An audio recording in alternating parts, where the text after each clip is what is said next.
அப்படிப்பட்ட காலகட்டத்தில் கூட அவளை அழைத்து சமாதானப்படுத்தி அனைத்து இந்திய அண்ணா திராவிட முன்னேற்ற கழக அரசு இருக்கின்ற வரை எந்த விதத்திலும் விவசாயிகள் பாதிக்கப்பட மாட்டார்கள்,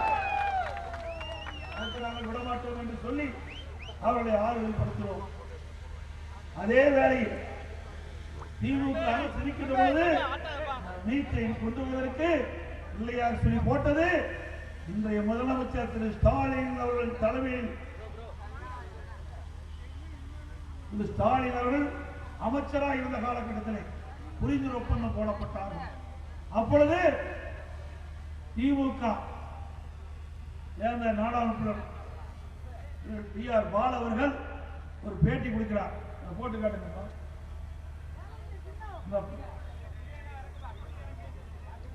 அதற்கு முந்தி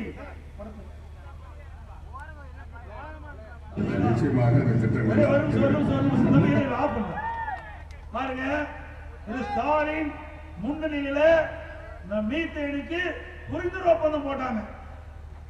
யார் போட்டது? ஸ்டாலின். இந்த விளைநிலங்களை தனியாருக்கு தாரை வார்த்தது திமுக அரசாங்கம். ஸ்டாலின் முன்னிலையில இன்றைக்கு முப்போக விளையக்கூடிய பொன் விளைய பூமியை இந்த நிறுவனத்திற்கு தாரை வார்ப்பதற்கு புரிந்துணர்வு ஒப்பந்தம் போட்ட அரசு விடியா திமுக அரசு.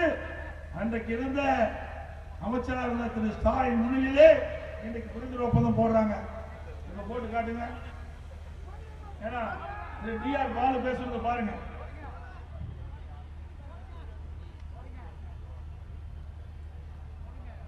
ஆடியோ இல்லப்பா. நிச்சயமாக அந்த திட்டங்கள் எல்லாம் நானும் சொல்லாது. நாங்கள் வந்து திராவிட முன்னேற்ற நான் ஒரு ரெப்ரஸன்டேட்டிவ் திராவிட முன்னேற்ற கழகம். நானும் அரவிந்தன் எஸ்.எஸ். பழனி மாநிலம் சேர்ந்துதான் இணைந்துதான் இந்த திட்டங்கள் எல்லாம் தஞ்சை மாவட்ட தஞ்சை பகுதி கொண்டு வந்திருக்கிறோம். இந்த திட்டங்களை இருவரும் சேர்த்து நிறைவேற்றும்.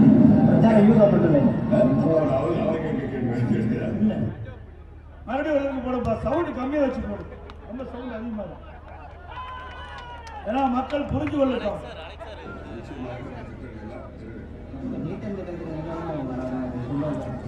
நானும் சொல்லாது. நாங்கள் வந்து திராவிட முன்னேற்ற நான் ஒரு ரெப்ரஸன்டேட்டிவ் திராவிட முன்னேற்ற கழகம். நானும் அரவிந்தன் எஸ்.எஸ். பழனி மாநிலம் சேர்ந்துதான் இணைந்துதான் இந்த திட்டங்கள் எல்லாம் தஞ்சை மாவட்ட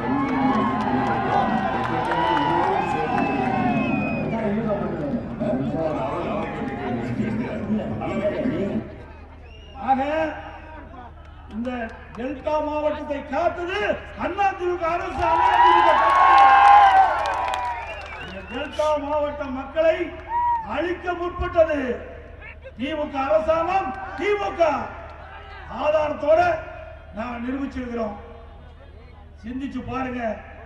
இந்த டெல்டா மாவட்டத்தில் இருக்கின்ற விவசாய குடிமக்கள் இன்றைக்கு திருச்சி, தஞ்சை, நாகப்பட்டினம், மயிலாடுதுறை, புதுக்கோட்டை, அதே போல கடலூர் ஒரு பகுதி, அரியலூர் ஒரு பகுதி. சிந்தித்து பாருங்கள் விவசாய குடிமக்களே, விவசாய தொழிலாளிகளே, உங்களை காப்பாற்றுகின்ற ஒரே அரசாங்கம் அதிமுக அரசாங்கம். அதிமுக கட்சி தான். செய்திகளை உடனுக்குடன் தெரிந்து கொள்ள உடனே சப்ஸ்கிரைப் பண்ணுங்க.